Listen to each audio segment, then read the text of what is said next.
සුබ දවසක් දයාබර දරුවනි. වෙනදාට අපි ACBS ආයතනයේ භෞතිකව ඔබ හා සම්බන්ධ වෙන අපි අද මේ තාක්ෂණය ඔස්සේ ඔබ හා සම්බන්ධ වෙන්නේ මම හිතන්නේ පවතින ඔබ දැනුවත් මේ පවතින වසංගත තත්ත්වයත් එක්ක අපිට පන්ති පවත්වීමේ හැකියාවක් තියෙනවා. ඒකින් මේ අලුත් තාක්ෂණයත් එක්ක අපි ඔබ හා සම්බන්ධ වෙලා WAT අපේ වෘත්තීය අධ්‍යාපනයේ ඉහළටම යන්න WAT අපේ විෂය නිර්දේශය ආවරණය කරගෙන ඔබව තවදුරටත් වෘත්තීය ගණකාධිකාරීවරයෙක් දක්වා ගෙන යාමේ පියවර තබන්නයි මේ සූදානම් වෙන්නේ. ඒකම මතක් කරන්න ඕන ඊයේ දවසේ ඔයගොල්ලෝගේ පහුගිය විභාගයේ ප්‍රතිඵල ලැබුණා. ඒ ප්‍රතිඵල වලින් සමත් වෙච්ච සියලුම අපේ ACBS ආයතනයේ දුවදරුවන්ට මගේ සුභාශිංසනය තුල කරනවා. ඒ ඔවුන්ගේ කැපකිරීමේ ප්‍රතිඵලය ලැබුණේ ඒකම මේ ඉදිරි විභාගයන් වලට මේ ආකාරයෙන් ඊට වඩා වැඩි කැපකිරීමක් කරලා ඔවුන්ට වැඩි ප්‍රතිඵලයක් වැඩි ශිෂ්ටතාවයක් ලබා ගන්න ධෛර්ය ලැබෙන්න කියලා මම ප්‍රාර්ථනා කරනවා. ඒකම මේ ලබාගත් ප්‍රතිඵලය පන්නරයක් කරගෙන මේ අපේ WAT විභාගයන්ගේ අවසානයේ මේක WAT වලින් පස්සේ අපි chartered වලට ගියා chartered exam සම්පූර්ණයෙන් complete කරලා අපිට chartered accountant කෙනෙක් කරා ගමන සාර්ථක කරගන්න මේ ලබාගත් ප්‍රතිඵලය පන්නරයක් කරගන්න කියලා මම ඔයගොල්ලන්ට ආරාධනා කරනවා. ඒකම මේ අපේ විභාගයන් මේ අපේ WAT විභාගයන් අතර කොට දෙනෙක් ඉන්නේ පාසල් දරුවන් ඉන්න මේ උසස් පෙළ හදාන ඒ දරුවනු මේ ප්‍රතිඵලය හොඳ ආකාරව ඔළුවේ තබාගෙන ඒ ලෙවල් විභාගයට ඒ තුනක් ගන්න මේ ප්‍රතිඵලය පාදක කරගන්නයි කියලා මම විශ්වාස කරනවා. එහෙනම් දරුවනේ එක පිරිසක් WAT එක අධ්‍යයන සමත් වෙලා තියෙනවා. තමයි දැන් අපි මේ සම්බන්ධ වෙනකොට WAT දෙවෙනි අධ්‍යයන සමත් වෙච්ච පිරිසකුත් මේ දෙගොල්ලන්ටම තමයි අපි මේ පාඩම අද දවසේ අපි සිදු කරන්නේ. විශේෂයෙන් මේ WAT දෙවන අධ්‍යයන තුන්වෙනි අධ්‍යයන මේ දෙකට ඔයගොල්ලෝ පෙර විභාගයේ සූදානම් වෙච්ච ආකාරයට වඩා වැඩි කැපකිරීමක් වැඩි ශක්තියක් යොදලා අපි වැඩ කරමු. ඒ වැඩ කරමු අපිට මේ විභාගය අතිශය ලේසි ලෙස ඉහළින් සමත් වෙන්න පුළුවන්. එහෙනම් ඔබගේ සාර්ථකත්වය ඔබගේ දියුණුව ඔබගේ ජයග්‍රහණය ඒ කැපකිරීම මත තීරණය වෙනවා. එසේනම් දුවේ පුතේ අපි ආරම්භ කරමු අපගේ මේ අධ්‍යයනයේ ගිණුම් කරන පාඨමාලාවේ පාඩම් කොටස්.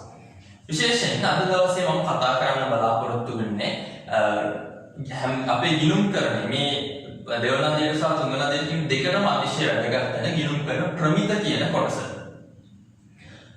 WAT දෙවන අධ්‍යයනයේ ගිණුම් කරන ප්‍රමිතයන්ගේ නැත්නම් ගිණුම් කරන ප්‍රමිත සාමාන්‍යයෙන් 5ක් විතර තියෙනවා අපිට ඉගෙන ගන්න.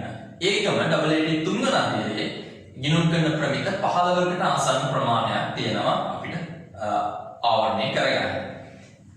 ඉස්සෙල්ලාම අපි දැනගන්න ඕන මොකද්ද මේ ගිණුම් කරන අපි මොකද්ද මේ ගිණුම් කරන ප්‍රමිතය කියලා අපි ලංකාවේ මොකද්ද මේ අපි කියවෙන්නේ අපිට ගුරු වචනේ මොකද්ද විශේෂයෙන් අපි ලංකාවේ අපිට ගුරු වචන අපි accounting field එකේ ඉන්න අයට ගුරු දේ තමයි මේ LKS එක. මේ LKS එකක් තමයි අපි ඉගෙන ගන්න. එහෙනම් මොකද්ද මේ LKS එක? අපි ප්‍රමිත මේ ඇතුළට ගිහිල්ලා විශ්ලේෂණය කරන්න කලින් මේ LKS කියන්නේ මොකක්ද? LKS කියලා කියන්නේ පුතේ ලංකා accounting standard. ශ්‍රී ලංකා ගිණුම් කරන ප්‍රමිත. මේ 2012 තමයි මේ ලංකා ගිණුම් කරන ප්‍රමිත කියන එක හැඳින්වීම පැමිණියේ. මිට කලින් තිබ්බේ අපිට SLAS ශ්‍රී ලංකා accounting standards කියලා. 2012 රිවයිස් එකේදී අපිට ඒක වෙනස් වෙනවා LKS LKS වගේම 2012 දී අපිට අලුතෙන් එකතු වෙනවා SLFRS ශ්‍රී Lanka Financial Reporting Standards 2012 වර්ෂයේදී LKS ප්‍රමාණයකුත් සහ SLFRS අටකුත් ලෙස අපිට රිවයිස් නැත්නම් අලුතෙන් ගිණුම් කරන ප්‍රමිතිය ඇති වුණේ.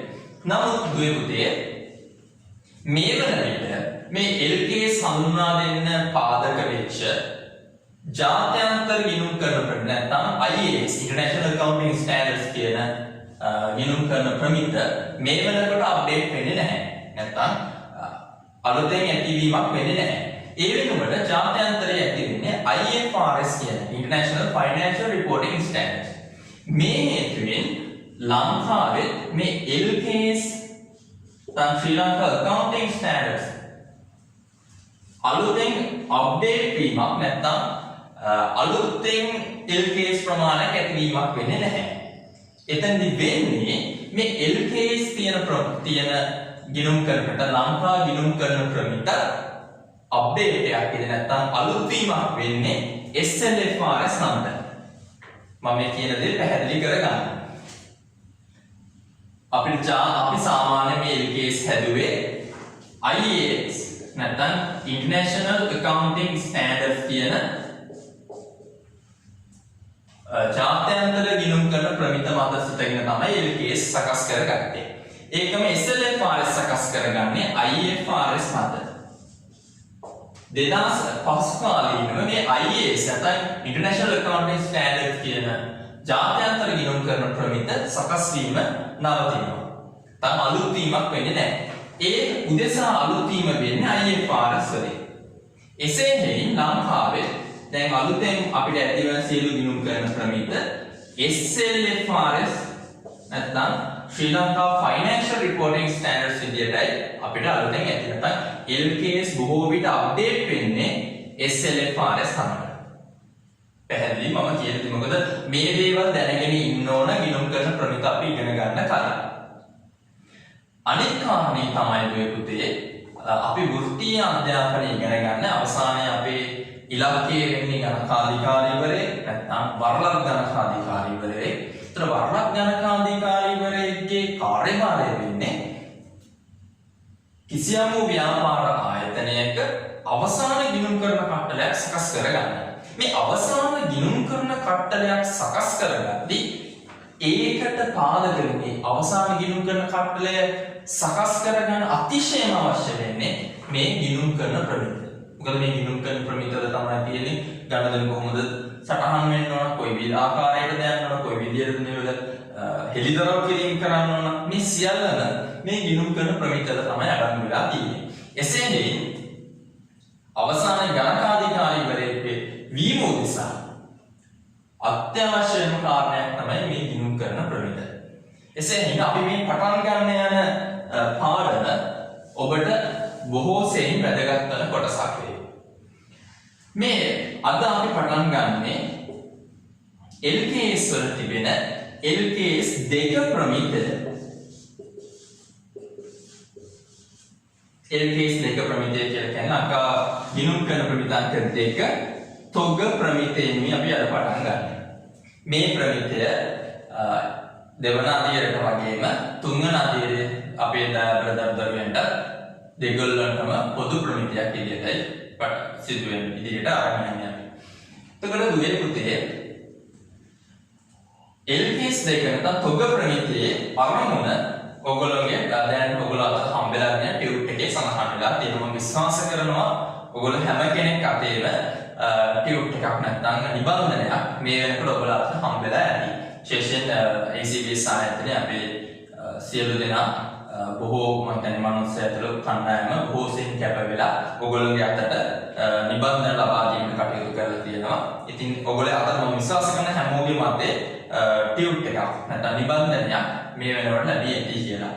බලන්න මේ නිබන්ධනයේ සඳහන් වෙනවා ප්‍රමිතයේ අරමුණ. අරමුණ තමයි තොග මූල්‍ය ප්‍රකාශන දැක්විය යුතු ආකාරය පිළිබඳ නිදර්ශනයන් ඉදිරිපත් කිරීම.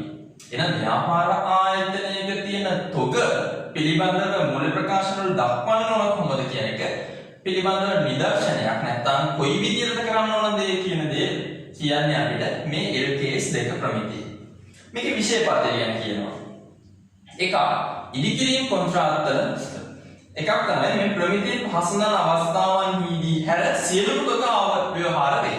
මේ කියන මේ පළලෙහා තියෙන අවස්ථා තුන හැර අනිත් ඕනෑම අවස්ථාවකට මේ තොග ප්‍රමිතිය අදාළයි කියන්නේ. පළවෙනි එක තමයි පුතේ ඉදිකිරීම කොන්ත්‍රාත්වල නොනිමි වැඩ.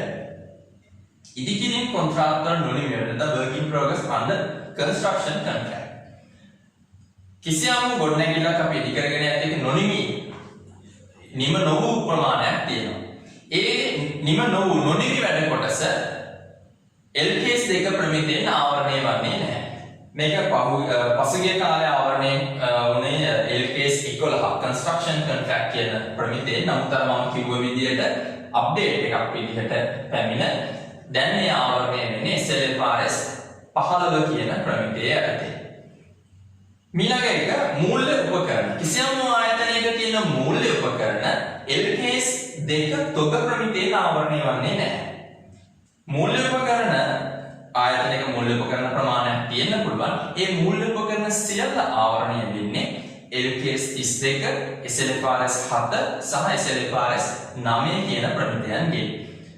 WD 3 වන අදියරේ සිටින දරුවන්ට මේ මූල්‍ය උපකරණ සම්බන්ධයෙන් LKS 32, SLFRS 7 සහ 9 කියන ප්‍රමිති දෙක ටික අදාළ වෙනවා. තුන්වෙනි දේ තමයි කෘෂිකාර්මික කටයුතු වලට අදාළ ජීව විද්‍යාත්මක වත්කම්. අපේ එදන් අපිට කුඹුරක් තියෙනවා කියලා. ඒ කුඹුර හාන්න අපි පාවිච්චි කරනවා නම් ගොම් වස්සෝ නැත්නම් කේප වස්සෝ ටික.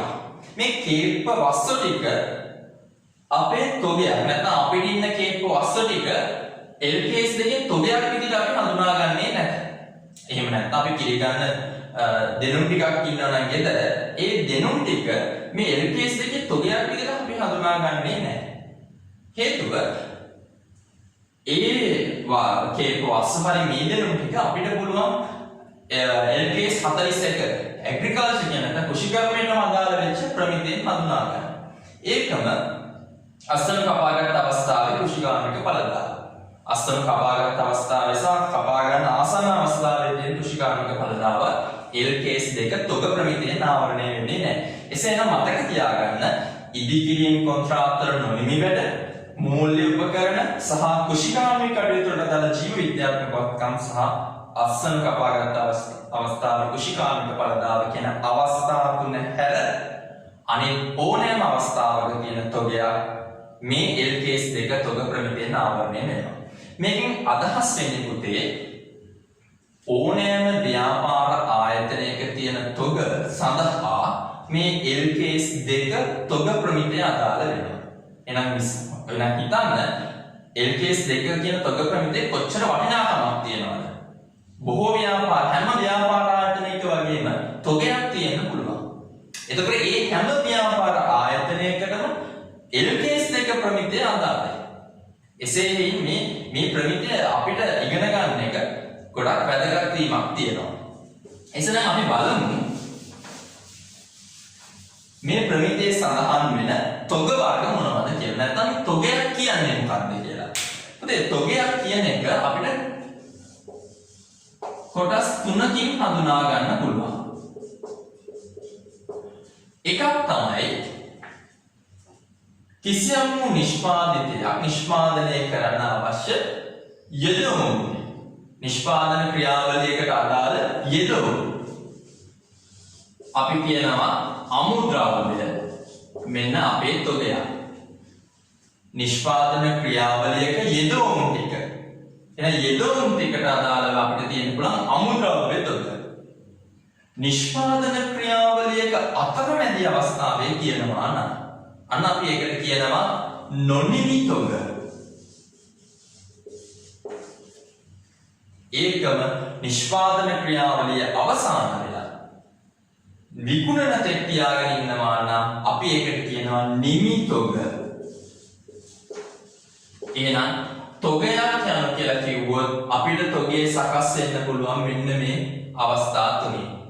එකක් නිෂ්පාදන ක්‍රියාවලිය යෙදවුම් නැත්නම් අමුද්‍රව්‍ය තොගේ නිෂ්පාදන ක්‍රියාවලියේ අතරමැදි අවස්ථාවේ තිබෙන නොනිමි තොග සහ නිෂ්පාදන ක්‍රියාවලියේ අවසන්ව විකුණන තෙක් තියාගෙන ඉන්න නොනිමි තොග. මේ තුනෙන් තමයි අපේ තොග කියන නැත්නම් තොගය කියන එක සකස් වීමක් වෙන්නේ. අපි උදාහරණයක් අරගෙන බලමු මොකද්ද මේ අමුද්‍රව්‍ය නොනිමි සහ නිමි කියන්නේ කියලා. උදාහරණයක් විදිහට ගන්න. අපි හිතමු අපි හදනවා මෝඩ ගඩොල් කර්මාන්තයක්. අපි දැන් ගඩොල් කර්මාන්තයක් කියන්නේ. එහෙනම් ගඩොල් කර්මාන්තයේ පුතේ යෙදවුණු ටික මොනවද? මොනවද ඕන වෙන්නේ? අපිට ඕන මැටි. මැටි සහ ජලය කියන ඔය දෙක ඕන වෙනවා. එහෙනම් මැටි කියන එක මෙතන ගඩොල් කර්මාන්තයේ අමුද්‍රව්‍යය. එහෙනම් මැටි කියන්නේ අපේ අමුද්‍රව්‍ය තොගය. මැටි ටික පාගලා පදම් කරලා අපි හිතමු අර අච්චුවෙන් කපලා ගඩොල් ටිකක් හදලා බේරෙන්න තියෙනවා. මේ ගඩොල් වලින් අපිට ගයක් හදන්න බෑ. මේ අපි කපලා බේරෙන්න තියෙන ගඩොල්. එහෙනම් මේ නිෂ්පාදන ක්‍රියාවලිය තාම අවසන් වෙලා නැහැ. අතරමැද්දේ තියෙන්නේ. නිෂ්පාදන ක්‍රියාවලිය මැද අවස්ථාවක තියෙන්නේ. එහෙනම් ඒකට අපි කියනවා නොනිමි තොග. ඊළඟ අවස්ථාව තමයි පුතේ මේ ටික වේලලා වුණාට පස්සේ අපි ගිහලා පෝරණුවේ දාලා පුච්චලා අවසානයට එන ගඩොල්. හැබැයි ඒක තාම දිකුණන නෑ, දිකුණන්න තියෙන්නේ. දිකුණන තේ අපි තැනක අඩු කරලා තිබ්බොත් අපි මෙයාට කියනවා නිමිතොග. එහෙනම් පැහැදිලි අපේ අපි උදාහරණයක් විදිහට ගඩොල් කර්මාන්තය ගත්තොත් මැටි ටික අපේ අමුද්‍රව්‍ය තොගයක් වෙනවා. අපේ අච්චුවේ දාලා ගඩොල් කපලා ඒක බේරෙන්න කියලා. පුලුස්සන්න කලින් බේරෙන්න තියලා තිබ්බොත් ඒක අපි කියනවා නිමි තොගයක් කියලා. ඒකම අපි කපලා මැටි ටික අපි ගඩොල් ටික පුච්චලා ඔක්කොම කළා විකුණන තෙක් කොහෙද තැනක අරන් තියලා තිබ්බොත් අපි ඒකට කියනවා නිමි තොගයක් කියලා. වගේ නිබන්ධන ටියුට් එක බලන්න. තොග යනු සාමාන්‍ය ව්‍යාපාර කටයුතු වලදී විකිණීම සඳහා පවතින, ඒ කියන්නේ නිමි තොග. එවැනි විකිණීමක් සඳහා නිෂ්පාදන ක්‍රියාවලිය තුල පවතින, කියන්නේ නොනිමි තොග. බාන නිෂ්පාදනයේදී හෝ සේවා සැපයීමේදී පරිභෝජනය සඳහා පවතින අමුද්‍රව්‍ය තොග යන වත්කමකි. මීළඟට අපිට කතා කරන්න තියෙන ශුද්ධ උපලබ්ධි අගය කියන එක. සරලව ගත්තොත් ශුද්ධ උපලබ්ධි අගය කියන්නේ පුතේ මේ මොහොතේ අපි ගාව තොගයක් තියෙනවා නම් මේ අවස්ථාවේ අපි සතුව තොගයක් තියෙනවා නම් ඒ තොගය සක්‍රීය වෙළඳ පොලේ අපි දැන් විකුණන්න කියොත් මේ වෙලාවේ අපි ගාව තොගයක් තියෙනවා නම් ඒ තොගය මේ මොහොතේ අපි සක්‍රීය වෙළඳ පොලේ විකුණන්න කියොත් අපිට ලබා ගැනීමට අපේක්ෂිත විකුණුම් මිලේ මේ අපි ගාව තොගයක් තියෙනවා නම් ඒ තොගය අපි මේ මොහොතේ සක්‍රීය වෙළඳ පොලේ විකුණන්න ගියාම ලබා ගැනීමට අපේක්ෂිත විකුණුම් මිලෙන් ඒක විකුණන්න යන අපේක්ෂිත විකුණුම් පිරිවැයක් තියෙනවා නම් ඒක විකුණන්න යන අපේක්ෂිත විකුණුම් පිරිවැයක් තියෙනවා නම් ඒක අඩු කරාට පස්සේ ලැබෙන අගයට තමයි අපි කියන්නේ ශුද්ධ උපලබ්ධි අගය. එහෙම නැත්නම් ශුද්ධ විකුණුම් අගය. අපේක්ෂිත විකුණුම් මිලෙන් අපේක්ෂිත විකුණුම් පිරිවැය ටික අඩු කරාම අපිට ලැබෙනවා ශුද්ධ උපලබ්ධි අගය. නැත්නම් net realizable value. බලන්න වගේ ටියුට් එකේ ශුද්ධ උපලබ්ධි අගය යනු සාමාන්‍ය ව්‍යාපාර කටයුතු වලදී භාණ්ඩ විකිණිය හැකි ඇස්තමේන්තුගත විකුණුම් මිලෙන් එම විකුණුම් සම්පූර්ණ කිරීමට දැරිය යුතු ඇස්තමේන්තුගත පිරිවැය හා අවශ්‍යයෙන්ම දැරිය යුතු ඇස්තමේන්තුගත විකුණුම් වියදම් අඩු කළ පසු ලැබෙන අගය. මේ කතාව තමයි කියන්නේ. පළවෙනි තියෙන පුතේ ඉක්වේෂන් එකක් නැත්නම් සමීකරණයක්. ශුද්ධ උපලබ්ධි අගය සමානයි ඇස්තමේන්තුගත විකුණුම් මිල අඩු කරන්න ඇස්තමේන්තුගත විකුණුම් පිරිවැය. දැන් අපි හයිලයිට් එකක් අරගෙන මේක හයිලයිට් කරගත්තා නම් අපිට මතක තියාගන්න හොඳ වෙයි. ඊළඟට තියෙනවා පුතේ සාධාරණ අගය. දැනුමැති මනාප ගැනුම් කරුවෙකු හා දැනුමැති මනාප විකුණුම් කරුවෙකු අතර අතේ දුරින් සිදුවන ගනුදෙනුවකදී වත්කමක් හුවමාරු වන අගය.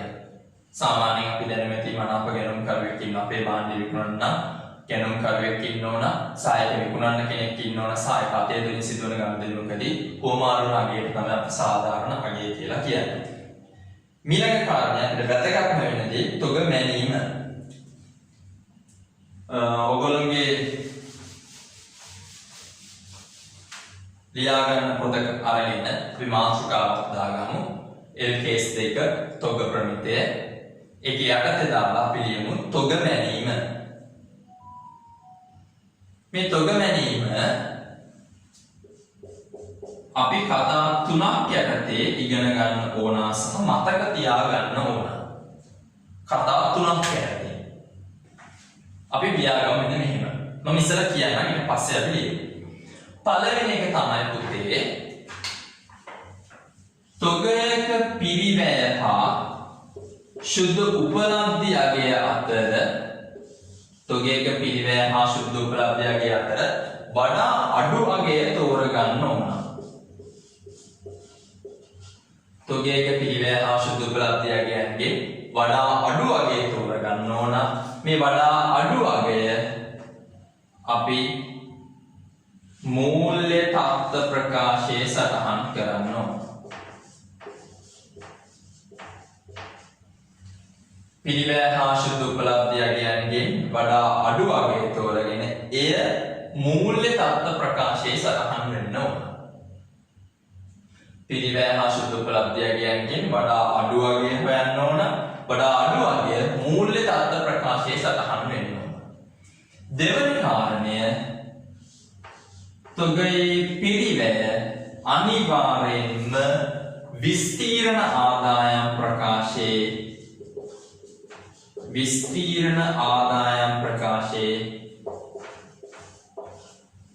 අගතොගයේ ලෙස සටහන් වෙන්න ඕන.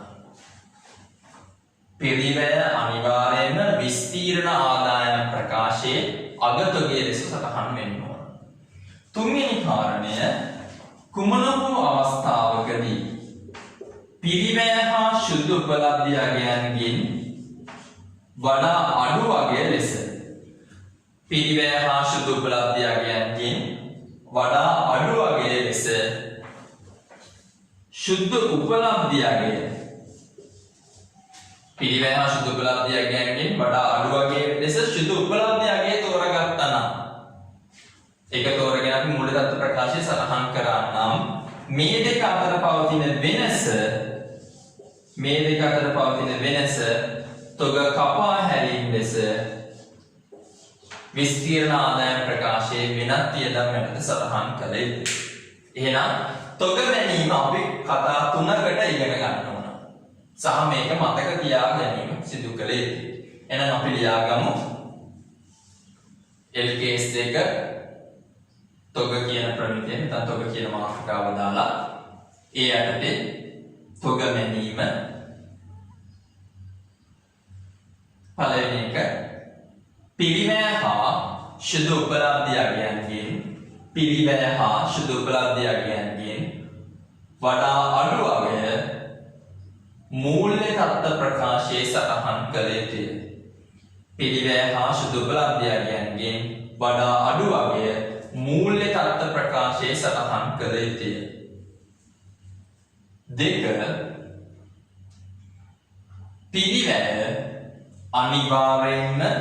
පිරිවැය අනිවාර්යෙන්ම විස්තීර්ණ ආදායම් ප්‍රකාශයේ අගතොගය ලෙස සටහන් කළ යුතුය.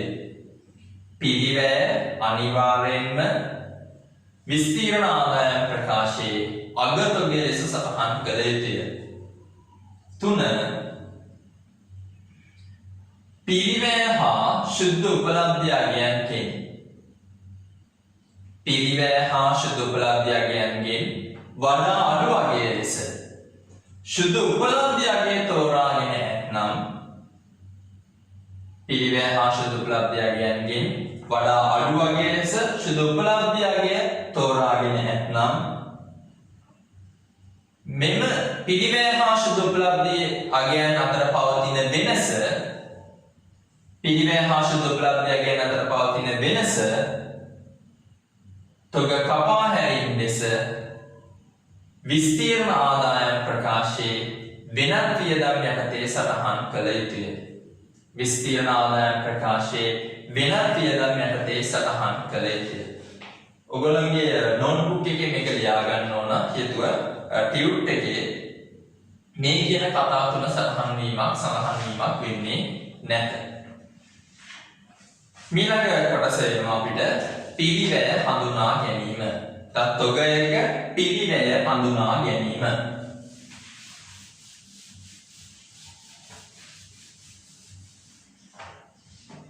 පුතේ තොගයක පිරිවැය කොටස් තුනකට බෙදන්න පුළුවන්. තොගයක පිරිවැය අපිට කොටස් තුනකට වෙන් කරන්න පුළුවන්. එකක් ගැනුම් පිරිවැය. තොගයක පිරිවැය අපිට කොටස් තුනකට බෙදා වෙන් කරන්න පුළුවන්. එකක් ගැනුම් පිරිවැය. ඊළඟ එක පරිවර්තන පිරිවැය. පරිවර්තන පිරිවැය. ඊළඟ එක වෙනත් පිරිවැය.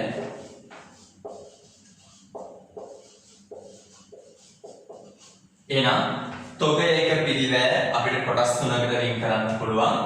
එකක් ගැනුම් පිරිවැය, දෙවෙනි එක පරිවර්තන පිරිවැය, තුන්වෙනි එක වෙනත් පිරිවැය. මේ ගැනුම් පිරිවැය අතර එනවා පුතේ ගැනුම් මිල,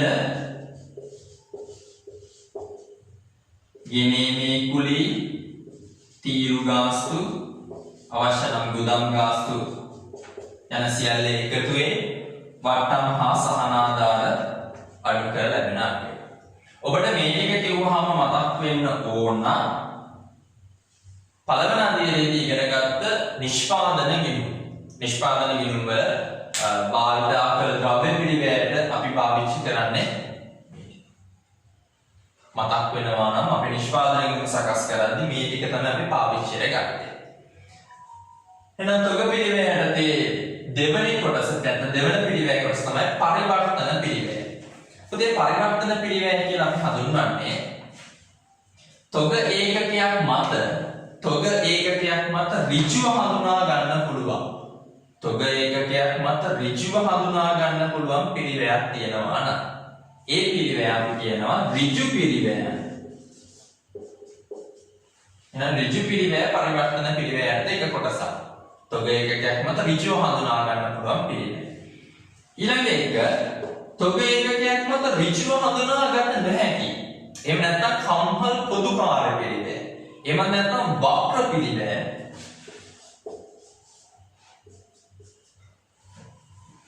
පරිවර්තන පිළිවෙල කොටසක් විදිහට අපි හඳුනා ගන්න. මීට අමතරව ටියුට් එකේ තියෙන වෙනත් බෙදා හැරිය හැකි කම්හල් පොදුකාරය. ඒකත් ඕනනම් කම්හල් පොදුකාරයටම පාවිච්චි කරන්න පුළුවන්. එහෙනම් මේ සියල්ලේම එකතුව තමයි අපි කියන්නේ පරිවර්තන පිළිවෙල කියලා. ඊළඟට වෙනත් පිළිවෙල කියලා කියන්නේ පුතේ කිසියම් වූ පිළිවෙලක් ඍජුවම තොගයක පිළිවෙලක් විදිහට හඳුනා ගන්න බැරි වුණා. ඒ යම් පිළිවෙලක් තොග පිළිවෙල අවසාන තොග පිළිවෙලට එකතු වෙනවා නම් කිසියම් වූ තොග පිළිවෙලක් ඍජුවම කිසියම් වූ පිළිවෙලක් තොග පිළිවෙලට ඍජුවම හඳුනා ගන්න බැහැ. නමුත් අවසාන පිළිවෙලට එකතු වෙන්න කරගන්න පුළුවන් නම් අන්න අපි ඒ පිළිවෙල වෙනත් පිළිවෙලක් ලෙස හඳුන්වනවා. උදාහරණයක් විදිහට අපි මොන හන්දයක් නිෂ්පාදනය කරන්නදී මෝස්තරයක් හදා ගන්න ඕනේ. එහෙනම් මේ මෝස්තර පිළිවෙල මේ මෝස්තර පිළිවෙල වෙනත් පිළිවෙලක් විදිහට හඳුනා ගන්න පුළුවන්.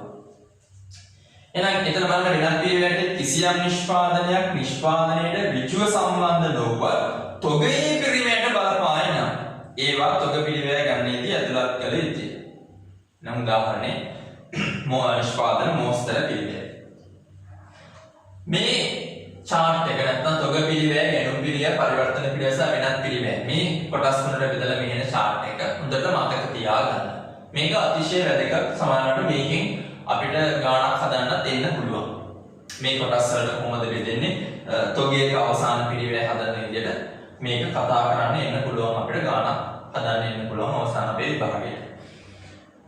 අපි පළවෙනි කතා කරනවා පරිවර්තන පිළිවෙල කියන්නේ මොකක්ද කියලා. පුතේ පරිවර්තන පිළිවෙලක් කියලා කියන්නේ අමුද්‍රව්‍යයක් නිමි ද්‍රව්‍යයක් බවට පරිවර්තනය කරන නැත්නම් අමුද්‍රව්‍යයක් නිමි ද්‍රව්‍යයක් බවට පත් කරන්න දරන්න සිදුවන පිළිවෙලන්නේ එකතුව. අමුද්‍රව්‍යයක් නිමි ද්‍රව්‍යයක් බවට පරිවර්තනය කරන නැත්නම් පත් කරන්න අපිට දරන්න සිදුවන පිළිවෙල.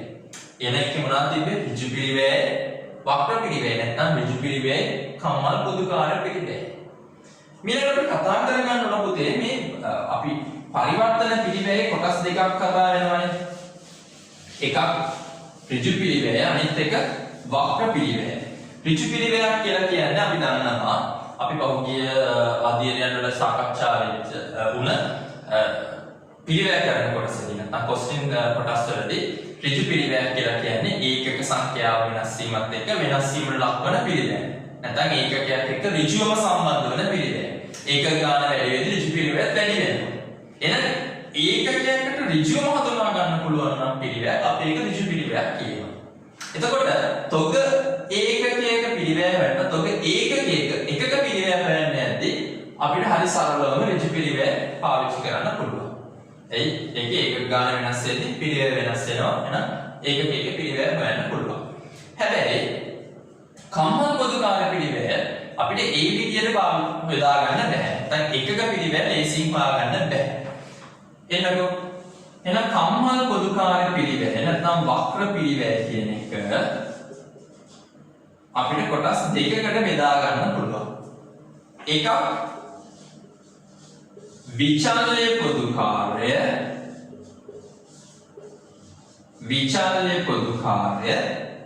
අනිත් එක ස්ථාවර පොදුකාරය.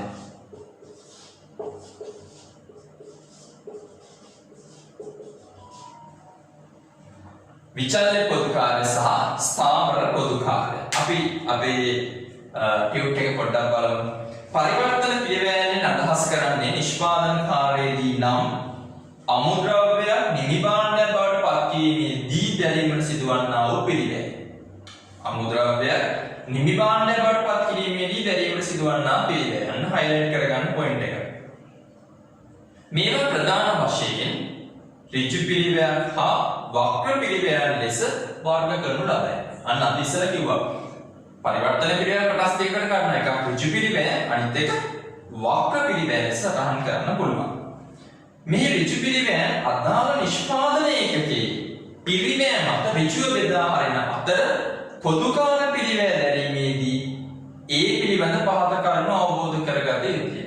ඍජු පිළිවෙලක් නම් අපිට නිෂ්පාදන ඒකකයක් මත ඍජුව බෙදා හරින්න පුළුවන්. ඒක අපිට ගැටලුවක් වෙන්නේ නැහැ. හැබැයි පොදුකාර පිළිවෙල දැරීමේදී පහත කරුණු අවබෝධ කරගත යුතුය. නිෂ්පාදන පොදුකාරය. පළවෙනි එක කියනවා මම මේ කියන්න ගත්ත විචල්‍ය පොදුකාරය. පුතේ විචල්‍ය කියන්නේ සරලවම ගත්තොත් විචල්‍යයි. විචල්‍ය කියන්නේ වෙනස් වෙන සුළුයි.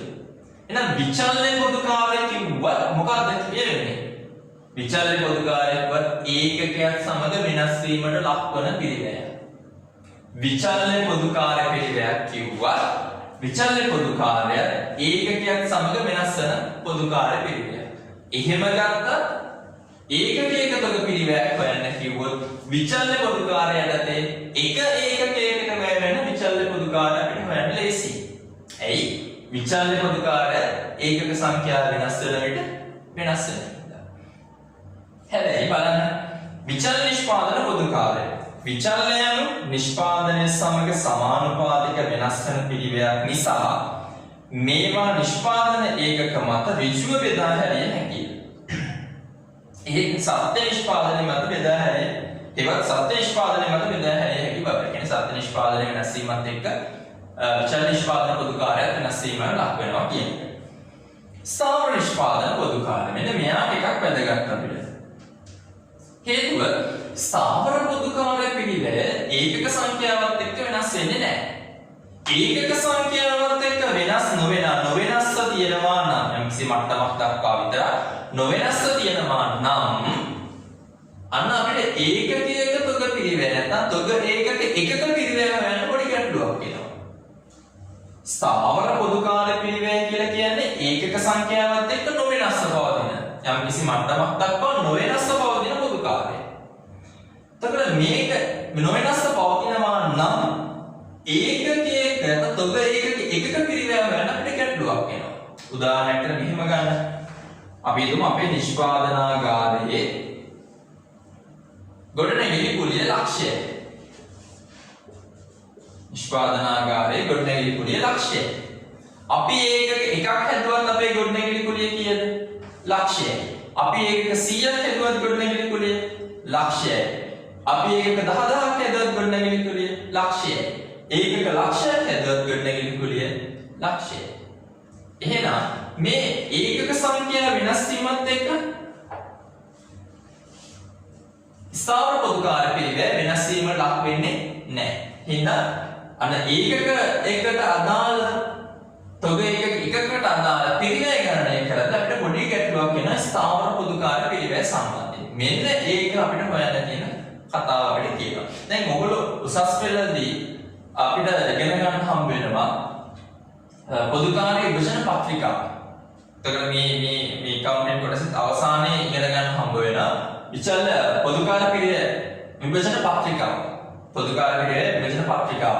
පොදු කාර්ය විභජන පත්‍රිකාවේ කරන්නේ තොග එකකට අදාළ ස්ථාවර පොදු කාර්ය පිළිවෙල බෙදලා දෙන එක. අපිට ඔක ඉස්සරහදී ඉගෙන ගන්න හම්බ වෙනවා. එතකොට පුතේ අපි මෙතනදී මේ LKS 2 ප්‍රමිතියට අනුව මේ ස්ථාවර පොදු කාර්ය පිළිවෙල තොග ඒකකට බෙදාගන්නේ කොහොමද? මෙන්න අපිට කියනවා. ස්ථාවරයන් නිෂ්පාදනය සමග සමානුපාතික වෙනස් නොවන ස්වරූපයේ පිළිවෙල නිසා මේවා නිෂ්පාදනය මත ඍජුව බෙදා හැරිය නොහැක. මේ නිසා ස්ථාවර පොදු කාර්ය සම්බන්ධයෙන් පහත පරිදි බෙදා හැරීම සිදු කළ යුතුය. මෙන්න අපිට කියන බෙදා හරින්න ඕන ක්‍රමය. සාමාන්‍ය නිෂ්පාදනය. මේක නැෂනල් ලෙවල් නෙමෙයි නෝමල් ලෙවල් කරගන්න. සාමාන්‍ය නිෂ්පාදනය නැත්නම් සාමාන්‍ය නිෂ්පාදන ධාරිතාවය මත පදනම් වී ස්ථාවර පොදු කාර්ය පිළිවෙල ඒකකයකට බෙදා හැරීම කළ යුතුය. මේ කියන්නේ මොකක්ද?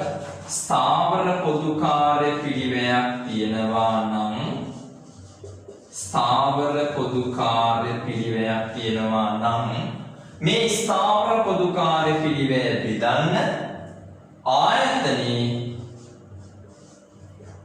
සාමාන්‍ය නිෂ්පාදන ධාරිතාවය ස්ථාවර පොදු කාර්ය පිළිවෙලක් තියෙනවා නම් ඒ ස්ථාවර පොදු කාර්ය පිළිවෙල ඒකකයකට වෙන තොග ඒකකයකට වෙන පිළිවෙල හොයන්න අවශ්‍ය නම් ස්ථාවර පොදු කාර්ය පිළිවෙල බෙදන්න සාමාන්‍ය නිෂ්පාදන ධාරිතාවය.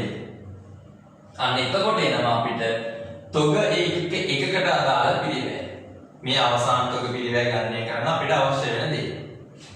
හැබැයි එයා මෙන්න මෙහෙම දෙයක් කියනවා හැබැයි. නමුත් සත්‍ය නිෂ්පාදනය සාමාන්‍ය නිෂ්පාදන ධාරිතාවයට ආසන්න නම් සත්‍ය නිෂ්පාදනය සාමාන්‍ය නිෂ්පාදනයට ආසන්න නම් එහිදී සත්‍ය නිෂ්පාදනය මත පදනම් වී ස්ථාවර පොදු කාර්ය පිළිවෙල මත පොදු කාර්ය ඒකකයක් මත බෙදා හැරීම කළ හැකිය. මොකද මේ කියන්නේ? සාමාන්‍ය නිෂ්පාදන ධාරිතාවයට ආසන්න අගයක් ගන්නවා නම් සත්‍ය නිෂ්පාදනය ස්ථාවර පොදු කාර්ය පිළිවෙල බෙදන්න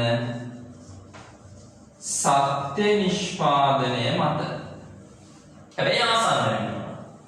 මොකද පුතේ මේ සාමාන්‍ය නිෂ්පාදන ධාරිතාවය කියන්නේ? මේ සත්‍ය නිෂ්පාදනය සාමාන්‍ය නිෂ්පාදන ධාරිතාවය කියන්නේ මොකක්ද? හිතන්න මෙහෙම අපි දුමු හොඳම උදාහරණයක්. දැන් අපේ වෙළඳ කලාපවල නැත්නම් මේ සෝන් එකේ කියලා අපි හඳුන්වන එකේ අපි හිතමු ඔය ඉන්න අපේ සන්නාලියන්ට ඒගොල්ලන්ට කියනවා පැයකට කෑලි 50ක් මහන්න කියලා. පැයකට කෑලි 50ක් මහන්න කියලා. මෙන්න ඒගොල්ලන්ට දැන් ටාගට් එක. මේ පැයකට 50ක් මහන්න කියන්නේ මොකද්ද මේ? සාමාන්‍ය නිෂ්පාදන ධාරිතාවය. සාමාන්‍ය නිෂ්පාදන ධාරිතාවය. එයා ඇත්තටම මේකේ මේ 45 නම් අන්න මොකද්ද? ඒක තමයි සත්‍ය නිෂ්පාදනය.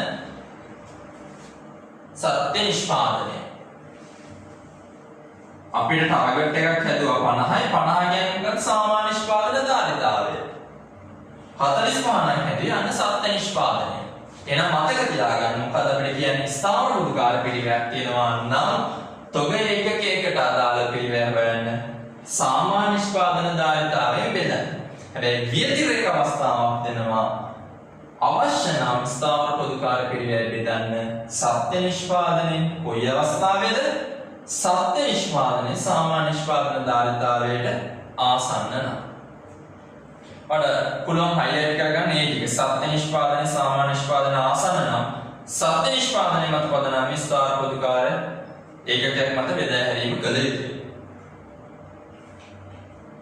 මෙහි සාමාන්‍ය නිෂ්පාදනයේ අදහස් කරන්නේ කිසියම් කාල පරිච්ඡේදයක් තුළදී හෝ කිසියම් වාර ගණනක් තුළදී සාමාන්‍ය තත්ත්වයන් යටතේ සාමාන්‍ය තත්ත්වයන් යටතේ normally අපි කරගෙන ගියොත් වැඩි. දැන් මෙතන කිසිදු ගැටලුවක් නැතුව සාමාන්‍ය විදියට මහගෙන ගියොත් මෙයාට කෑලි 50ක් මහන්න පුළුවන් කියලා අපි හදාගන්නවා. ඒතකොට සාමාන්‍ය තත්ත්වයන් යටතේ නිෂ්පාදනයට අපේක්ෂිත ඒකක ප්‍රමාණය තමයි අපි මේ සාමාන්‍ය නිෂ්පාදන ධාරිතාවය කියන්නේ. මෙහිදී යන්ත්‍ර අලුතෙරියා කාලය අක්‍රිය කාලයක් දැනදී සැලකිල්ලට ගන්න.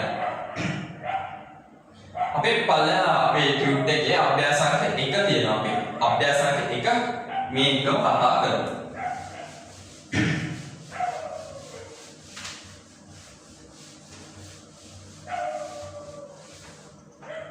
පුතේ අභ්‍යාස අංක 1 පහත දැක්වෙන සීමිත PQR සමාගමේ 2009-10 වර්ෂයේ Y නැමැති භාණ්ඩ නිෂ්පාදනය සඳහා දැරූ පිළිවෙල පිළිබඳ තත්ත්වයන්. ඒකේ තියෙනවා ඍජු ද්‍රව්‍ය. ඔන්න ඒකකයකට වැය වෙන ඍජු ද්‍රව්‍ය තියෙනවා 12ක්. ඍජු ශ්‍රමය තියෙනවා. ඍජු ශ්‍රමය තියෙනවා 8ක්. විචල්‍ය පොදුකාරය තියෙනවා 6ක්. ස්ථාවර පොදුකාරය තියෙනවා ස්ථාවර පොදුකාරය කොච්චරද 2,50,000ක් තියෙනවා. මේ 2,50,000 කියන්නේ පුතේ මුළු ස්ථාවර පොදුකාරය පිළිවෙලක්. ඒ කියන්නේ මේ සියලු නිෂ්පාදනයන්ට දරූ ප්‍රමාණය. මේ ඒකකයක ගණන් නෙමෙයි. උඩ ඍජු ද්‍රව්‍ය 12 කියන්නේ ඒකකයකට. ඍජු ශ්‍රමය 8 කියන්නේ ඒකකයකට. විචල්‍ය පොදුකාර 6 කියන්නේ ඒකකයකට. හැබැයි ස්ථාවර පොදුකාරය දෙන්නේ අපිට ටෝටල් එකක් එකතුවක් දෙන්නේ. දැන් මොකද අපි කරන්න ඕන? ඒකකයකට වැය වෙච්ච ප්‍රමාණය හොයාගන්න ඕන. අපි පළවෙනි කියලාගෙන යමු. කාලච්ඡේදය තුළදී ඒකක 24000ක් නිපදවූ අතර ඉන් 20000ක් විකුණන ලැබෙන අවසාන තොගේ හොයාගන්න ඉඟිය. මෙම ව්‍යාපාරයේ සාමාන්‍ය නිෂ්පාදන ධාරිතාවය 31250කි. 2010 3.31 ට පවතින අවසාන තොගේ පිළිවෙල වටිනාකම ගණනය කරන්න. එහෙනම් අපිට අගතොගේ පිළිවෙල හදන්න ඕන. අගතොගේ පිළිවෙල හදන්න නම් මෙන්න මෙයාව හොයාගෙන ඉන්න ඕන. කාවද? ස්ථාවර පොදුකාර පිළිවෙල ඒකකයකට වැයෙන්නේ කීයද කියලා හොයාගෙන ඉන්න. එහෙනම් අපි කොහොමද යාව හොයාගන්නේ? මුළු ස්ථාවර පොදුකාරය තියෙනවා 2,50,000ක්. මුළු ස්ථාවර පොදුකාරය තියෙනවා 2,50,000ක්. මෙයාව බෙදන්න ඕන. අපි උඩ කතාවේ කතා වුණා. කාගෙන්ද බෙදන්න කියන්නේ? සාමාන්‍ය නිෂ්පාදන ධාරිතාවය. හැබැයි ව්‍යතිරේක අවස්ථාවක් තියෙනවා. මොකක්ද? සාමාන්‍ය නිෂ්පාදන ධාරිතාවයට සත්‍ය නිෂ්පාදනය ආසන්න නම් අවශ්‍ය නම් සත්‍ය නිෂ්පාදනය බෙදන්න පුළුවන්. දැන් බලන්න මේකේ සත්‍ය නිෂ්පාදනය 24000යි. සාමාන්‍ය නිෂ්පාදන ධාරිතාවය 31250. ඒ කියන්නේ ආසන්න නැහැ. එහෙනම් අපි ගන්නවා මෙතෙන්ට සාමාන්‍ය නිෂ්පාදන ධාරිතාවය 2,50,000 31250 බෙදුවාම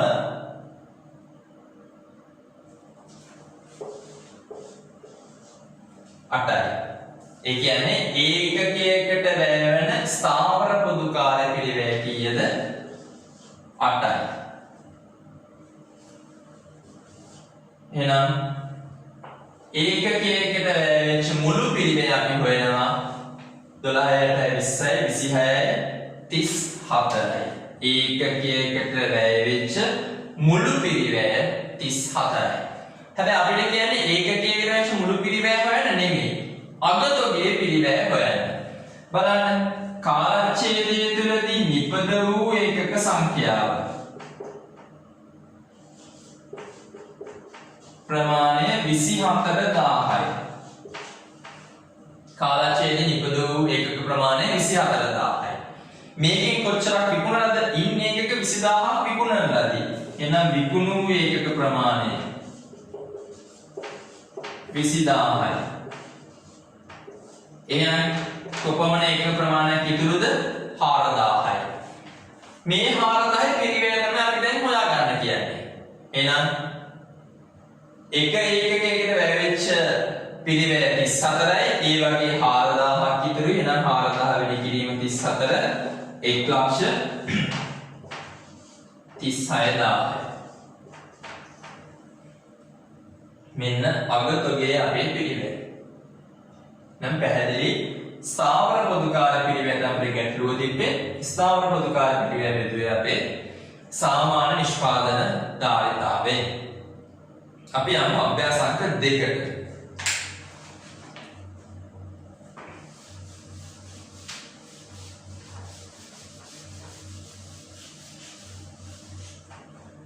පහළ දැක්වෙන සීමිත ගිහාන සමාගමේ 2009-10 වර්ෂයේ එක්ස් නැමැති භාණ්ඩ නිෂ්පාදනය සඳහා දරූ පිරිවැය දත්තය. ඍජු ද්‍රව්‍ය 40යි, ඍජු ශ්‍රමය 38යි, විචල්්‍ය පොදුකාර 22යි, ස්ථාවර පොදුකාර පිරිවැය 7,50,000යි. වෙන ලියාගෙන ඍජු ද්‍රව්‍ය 40යි, ඍජු ශ්‍රමය 38යි, විචල්්‍ය පොදුකාරය 22යි. එහෙනම් අපිට තව ඉන්නවා ස්ථාවර පොදුකාරය. අපිට ස්ථාවර පොදුකාර පිරිවැය හොයා ගන්න ඕන ඒකකයට වැය වෙන ප්‍රමාණය. දැන් මෙතන දීලා තියෙන අපිට මුළු එකතුව. එහෙනම් එතන තියෙනවා 7,50,000. අපි පල්ලයට කියවගෙන යමු. කාලච්ඡේදය තුළදී ඒකක 46875ක් නිපද වූ අතර 46875ක් හදලා. ඉන් ඒකක 38375ක් විකුණන ලදී. මෙම ව්‍යාපාරයේ සාමාන්‍ය නිෂ්පාදන ධාරිතාවය 46000කි. 46875ක් හැදුවා. ඒකෙන් 30375ක් වික්කා. ඒකම normal capacity එක සාමාන්‍ය නිෂ්පාදන ධාරිතාවය 46000යි. ඔන්න අපිට අවශ්‍ය නම් ව්‍යතිරේක අවස්ථාවට යන්න පුළුවන්. ඇයි? සත්‍ය නිෂ්පාදනයේ සාමාන්‍ය නිෂ්පාදන ධාරිතාවයට ආසන්නයි. සත්‍ය නිෂ්පාදනයේ සාමාන්‍ය නිෂ්පාදන ධාරිතාවයට ආසන්නයි. අපි යනවා සත්‍ය නිෂ්පාදනය ගන්න. 46000 875යි. 7,50,46075 ඒවා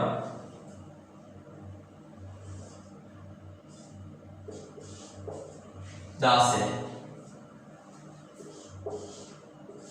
එහෙනම් මෙන්න එනවා ඒකකයකට වැය වෙච්ච පිරිවැය.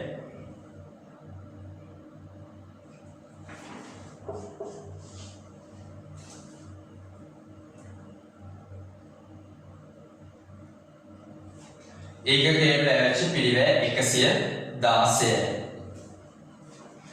එහෙනම් මේ අවුරුද්දේ නිපද වූ ඒකක සංඛ්‍යාව කීයද? 46875යි. මේකෙන් විකුණු ඒකක සංඛ්‍යාව අපි අඩු කරන්න ඕන 38375යි. එතකොට අපිට ඉතුරු වෙනවා 8500. මෙන්න මේ ඉතුරු වෙච්ච ප්‍රමාණය තමයි මොනවද? අගතොගේ විදිහට අපිට ඉතුරු වෙන්නේ. කියන්නේ අපි නිපදුවා 46475ක් නිෂ්පාදනය කළා. ඒකෙන් 30375ක්ම විකුණුවා. ඔන්න අපිට ඉතුරු වෙනවා තව 8500ක්.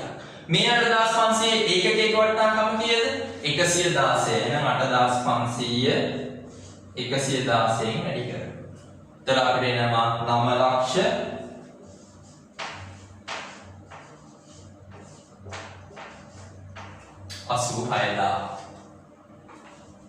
ඔන්න පැහැදිලි කරගන්න පුතේ අපිට අනිත් කාරණා නම් හරි ලේසියෙන් එනවා. හැබැයි මෙන්න මෙයා කියන්නේ ස්ථාවර පොදුකාර පිරිවැය ඒකකයට වැය වන ස්ථාවර පොදුකාර පිරිවැය හොයාගන්න එක. ඒකකයකට වැය වෙන ස්ථාවර පොදුකාර පිරිවැය හොයාගන්න එකයි අපිට වැදගත් වෙන්නේ. එතකොට පුතේ මුළු ස්ථාවර පොදුකාර පිරිවැය දුන්නා නම් අපිට අනිවාර්යයෙන් අපිට බෙදන්න කියන්නේ අපේ ප්‍රමිතියේ සාමාන්‍ය නිෂ්පාදන ධාරිතාවය. හැබැයි ව්‍යතිරේක අවස්ථාවක් විදිහට සත්‍ය නිෂ්පාදනයෙන් බෙදන්නත් අවස්ථාව දෙනවා. හැබැයි සත්‍ය නිෂ්පාදනයේ සාමාන්‍ය නිෂ්පාදන ධාරිතාවයට ආසන්න වෙලා තියෙනවා. ඊළඟට අපි යනවා තොග පිළිවෙල ගණනයේදී ඇතුළත් නොකරන පිළිවෙල.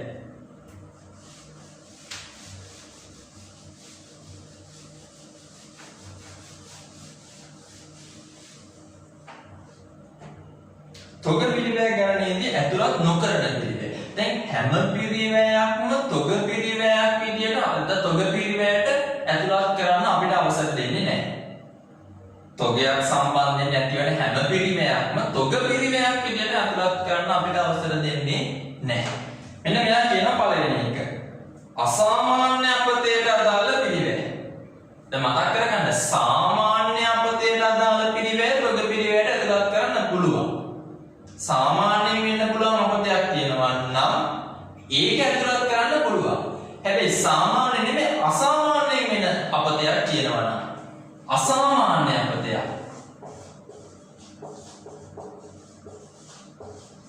අසාමාන්‍ය අපතයක් තියෙනවා නම් ඒක තොග පිළිවෙලට ඇතුළත් කරන්න බෑ. සාමාන්‍ය අපතේ පුළුවන්. අසාමාන්‍ය අපතේ බැහැ. අසාමාන්‍ය අපතේ තොග පිළිවෙලෙදී ඇතුළත් කරන්න අවසර දෙන්නේ නැහැ. ඊළඟ එක ගබඩා පිළිවෙල. අපිට ගබඩා පිළිවෙල තොග පිළිවෙලට ඇතුළත් කරන්න දෙන්නේ නැහැ. දැන් හිතන්න අපි කිසියම් නිෂ්පාදන අමුද්‍රව්‍ය ප්‍රමාණයක් ගෙනල්ලා අපේ ස්ටෝර්ස් නැත්නම් ගබඩාවේ ගුදමේ ඇතුළත් කරලා තියෙනවා. හැබැයි ගුදමේ ඇතුළත් කරලා තිබ්බට ගබඩාවේ අඩු කරලා තිබ්බට ඒ ගබඩාවට ගෙවන ගබඩා පිළිවෙල අර තියලා තියෙන තොගයේ පිළිවෙලට නැත්නම් තොගයේ පිරිමයක් විදිහට ඒ තොගයට එකතු කරන්න බෑ. අපි මොන හරි අමුද්‍රව්‍ය ප්‍රමාණයක් හරි නැත්නම් හදලා ඉවර වෙලා නිෂ්පාදිතයක් හරි අවසාන නිවිභාණයක් හරි නැවත විකුණන නැති ගබඩාවේ අඩු කරලා තියෙනවා නම් ඒ ගබඩාවට ගෙවන ගබඩා පිළිවෙල අර තියලා තියෙන තොග ඒකකවල පිළිවෙලට එකතු කරන්න බෑ. හැබැයි එක ගබඩා පිළිවෙලක් තියෙනවා පුතේ තොග පිළිවෙලට ඇතුළත් කරන්න අවසර දෙනවා. ඒ තමයි ක්‍රියා පෙරසැරියකට අදාළ. දැන් process costing කියන එක. දැන් පෙරසැරියකට අදාළ ගබඩා පිළිවෙලක් තියෙනවා නම් ඒ ගබඩා පිළිවෙල තොග පිළිවෙලට ඇතුළත් කරන්න දෙනවා. මොකද මේ පෙරසැරිය නිෂ්පාදන ක්‍රියාවලියක් කියන්නේ පෙරසැරියක් කියන්නේ මොකද්ද? අපි කොස්ටින් වල ඉගෙන ගන්න සහ ගෙන ඇති සහ ඉගෙන ගන්න තියෙන පාඩමක් මේ process costing නැත්නම් පිළිවෙල පෙරසැරිය ගණන් කරන්නේ. මොකද අපි උදාහරණයක් මේ ඉගෙනගෙන කතා කරමු මේක. හිතන්න අපේ නූල් කර්මාන්තය කියලා. දැන් අපි නූල් කර්මාන්තය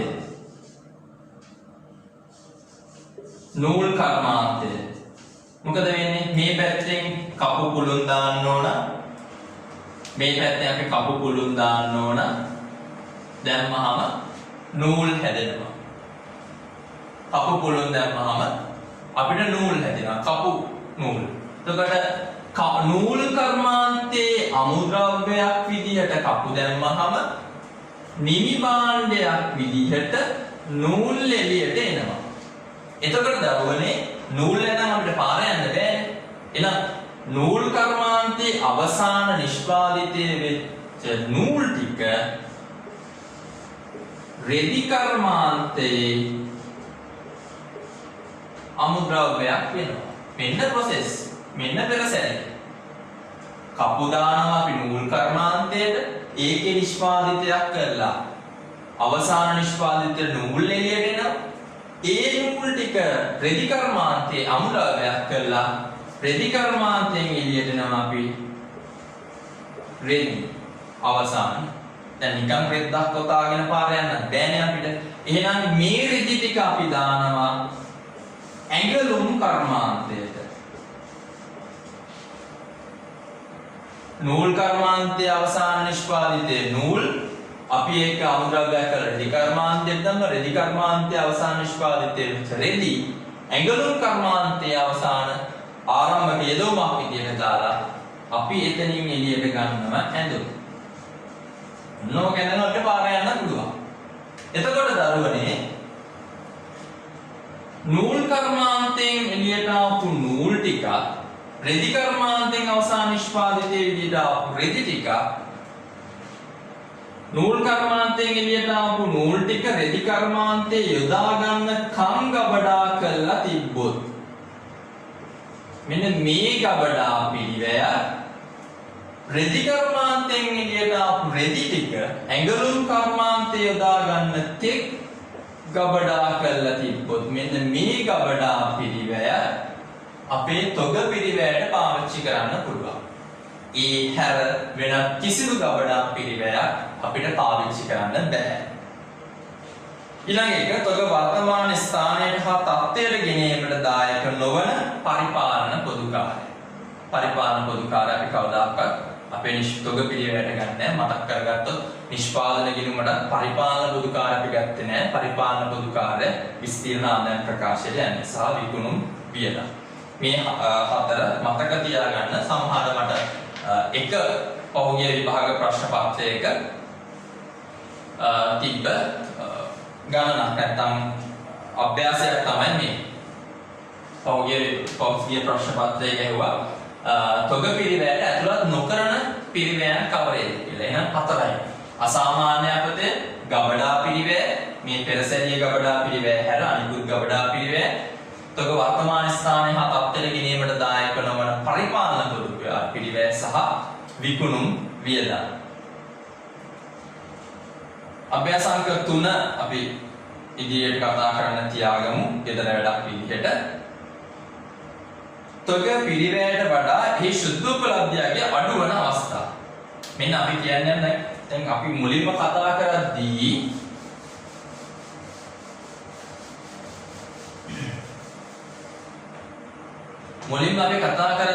තොග මැනීම කියන කොටසේදී කියනවානේ පිළිවෙය හා සුද්ධ උපලබ්ධයන්ගෙන් වඩා අඩු වගේ තෝරගන්න කියලා.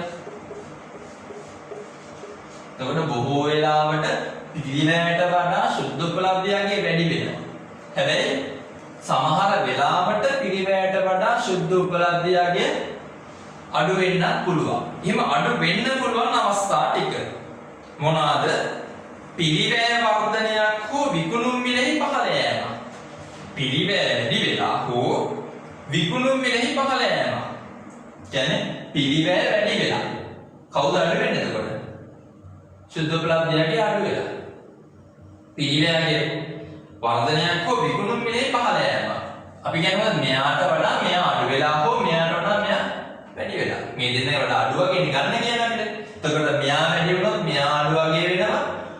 මෙයාට සාපේක්ෂව මෙයා අඩු වෙලා තිබ්බ මෙයා අඩු වගේ වෙනවා. භෞතිකව හානි වීම සහ යල්පැනීම පාඩුවක් සහිතව විකිණීමට ගන්න ලබන තීරණයක් හෝ මිලදී ගැනීම හෝ නිෂ්පාදන දෝෂ. දැන් සමහරලාට භෞතිකව සහ තාක්ෂණිකව මේ යල්පැනීම වෙනවනේ. සමහර දේවල් අපි මැෂින් එකක් ගන්නවා ලක්ෂ 10කට මැෂින් එක ගන්නවා. හැබැයි ටික කාලයක් යද්දී තාක්ෂණිකව යල්පැනනවා. එතකොට මේක ඇත්තටම තාක්ෂණිකව යල්පැනන පස්සේ අපිට විකුණන්න වෙන්නේ අපි තොගයක් ගත්තොත් මේක ජංගම නොවනවත්කම් පැත්තෙන් කතා කරන්නේ නැතුව අපි තොගයක් කියන්නේ තොගයක් අපි ගන්නවා. හැබැයි තොගේ අපි ගත්ත ලක්ෂ 5කට. හැබැයි තොගේ ටික දවසක් යද්දී තාක්ෂණිකව යල්පැනනවා. අපි හිතමු අපේ ව්‍යාපාරයේ පරිණාමයකට විකුණනවා කියලා. එතකොට අපි ගත්තා රුපියල් ලක්ෂ 15ක පරිණාමයක තොගයක්. හැබැයි අපි විකුණන්න හදද්දී ඒක තාක්ෂණිකව යල්පැනලා. එහෙනම් ඒකේ විකුණුම් අගය සමහරවිට අපි ගත්ත පිළිවෙලට අඩු වෙලා තියෙන්න පුළුවන්. තාක්ෂණ කියලා ගන්න මේක ලක්ෂ 10ක් වෙලා තියෙන්න පුළුවන්. එහෙනම් මෙන්න පිළිවෙලට වඩා සුද්ධ උපලබ්ධයගේ අඩුවන අවස්ථාවලට අදාළ අවස්ථාවන් ටික තමයි මේ කතාව. මේක පිළිවෙල වර්ධනය හෝ විකුණුම් මිලේ පහළ යෑම, භෞතික හානි වීම, යල් පැනීම, පාඩුවක් සැද විකිණීමකට කරන තීරණයක්, මිලදී ගැනීමේ හෝ නිෂ්පාදන දෝෂ. අපි අභ්‍යාසංක 4ත් කතා කරමු මේ විදිහට.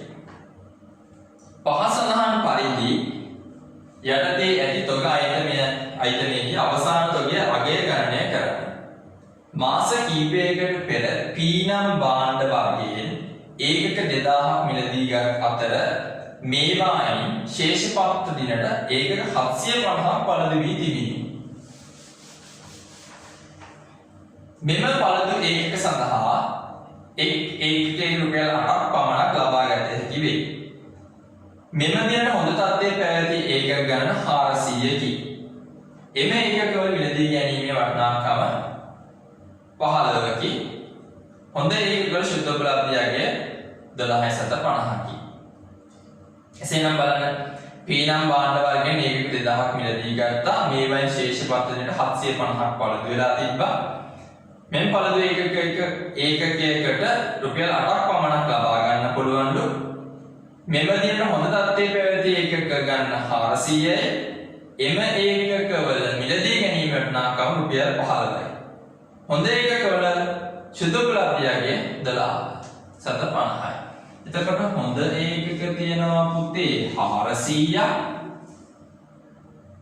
අපි ගත්ත 2000ක් 2000න් 400ක් හොඳ ඒකක 400ක් ඉතුරු වෙලා තියෙනවා. ඒ 400 පිළිවෙල 15යි සුද්ධ උපලබ්ධයගේ net realizable value එක රුපියල් 12.50යි. ඒකම යා කියනවා ගත්ත 2000න් 750ක් පළදු වෙලා තිබ්බා. ගත්ත 2000න් 750ක් පළදු වෙලා තිබ්බා. එතකොට මේ ගත්ත 2000න් 750ක් පළදු වෙලා තිබ්බා නම් මේ 750 ඒකකයක පිරිවැය කීයද? ඒ මෙයාගේ ගණනම නෙවෙන්නේ. එහෙනම් කීයද? 15යි. මේ පළදු ඒකකවල සුද්ධ උපලබ්ධයගේ කීයද? පළදු ඒකකවල සුද්ධ උපලබ්ධයගේ කියනවා මෙම පළදු ඒකක සඳහා එක් ඒකකයේ රුපියල් 8ක් පමණක් ලබා ගත හැකියි. එහෙනම් මේ පළදු ඒකක ටික වික්කොත් ගන්න කීයක් පුළුවන්ද අපිට? රුපියල් 8ක් ගන්න පුළුවන්. එහෙනම් 2000ක ඒකක ප්‍රමාණයක් අපි මිලදී ගන්නවා. ඒකක 2000ක් කාල පරිච්ඡේදයේ ආරම්භයේ අපි මිලදී ගන්නවා P කියන භාණ්ඩේ. P කියන භාණ්ඩයෙන් අපි තොග ඒකක 2000ක් ගන්නවා. ගන්න තොග ඒකක 2000න් 750ක් පළදු වෙලා තිබ්බා. ගත්ත තොග ඒකක 2000න් 750ක් පළදු වෙලා තිබ්බා. මේ 750 එක් ඒකකයේ පිළිවෙල 15යි. මේ 750 විකුණන්න ගියාම පළදු ඒකකවල විකුණුම් අගය වෙන්නේ 8යි. ඒකම යා කියාගෙන යනවා මෙන්න අපි ගාන විශ්ලේෂණය කරගන්නවා. කාල පරිච්ඡේදයේ අවසාන වෙද්දී හොඳ තත්ත්වයේ පැවති එකක 400ක් තිබ්බා. ඒක එකක පිළිවෙල 15යි. ඒක සුද්ධ උපලබ්ධයගේ 12.50යි. එහෙනම් පුතේ අර මුලින්ම ආපු කතාව තොග මැනීමෙන් අපිට ඔක මතක් කරගන්න වෙනවා. තොග මැනීමේදී කතා තුනක් කියවනේ. මොකද්ද කතා තුන? පිළිවෙල හා සුද්ධ උපලබ්ධයන්ගේ වඩා අඩු වගේ තෝරන්න. තෝරලා බෙදාන්නද මූල්‍ය තත්ත්ව ප්‍රකාශයේ සටහන් කරන්න. පිළිවෙල අනිවාර්යයෙන්ම විස්තීර්ණ ආදායම් ප්‍රකාශයේ සටහන් කරන්න. කුමනෝ අවස්ථාවකදී පිළිවෙල හා සුද්ධ උපලබ්ධයන්ගෙන් වඩා අඩු වගේ ලෙස සුද්ධ උපලබ්ධයන්ගේ තෝරා ගත්තා නම් මේ දෙක අතර පවතින වෙනස තොග කපා හැරීම ලෙස විස්තීර්ණ ආදායම් පරිමාණ ප්‍රකාශයේ වෙනත් වේදම් ලෙස සටහන් කරනවා. ඔන්න කතා කරන ආයතනවල මතක් කරගන්න. එහෙනම් මේකේ පිරිවැය හා ශුද්ධ උපලබ්ධයන්ගෙන් කාව තෝරන්නේ වඩා අඩු වගේ තෝරන්න ඕන. පිරිවැය හා ශුද්ධ උපලබ්ධයන්ගෙන් වඩා අඩු වගේ තෝරන්න ඕන. අපිට මෙයා කියන්නේ අවසානාතෝගේ පිරිවැය ගණනය කරන්න. එහෙනම්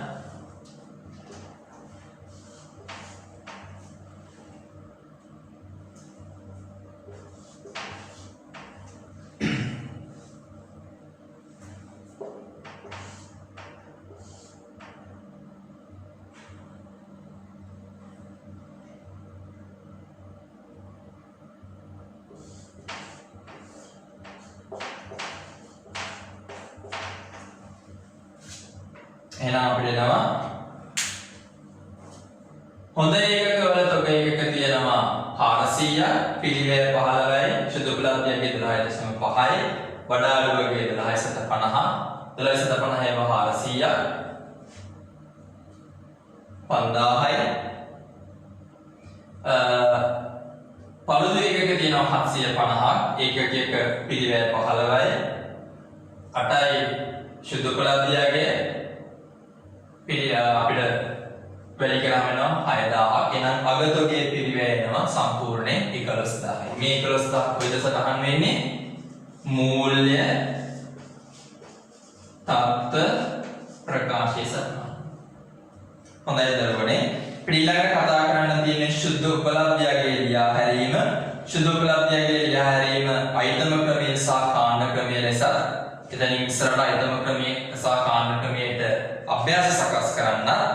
ඊට අමතරව ගබඩාලචරය ගැන ෆයිබර් සහ බැක් ක්‍රමයන්ට ගබඩාලචරය සකස් කරන්නේ කොයි ආකාරයකටද කියලා අපිට ඉගෙන ගන්න තියෙනවා. අපි ඊළඟ දවසේදී ශුද්ධ උපලබ්ධයගේ ලියා හැරීම අයිතම ක්‍රමයට සහ කාණ්ඩ ක්‍රමය ගබඩාලචරයත් අපි ඊළඟ දවසේ අලුත් කොටසක් විදිහට අපි සාකච්ඡා කරමු. ඔයගොල්ලෝ සියලු දෙනාටම සුබ දවසක්. නැවත දවසක අපි හම්බ වෙමු.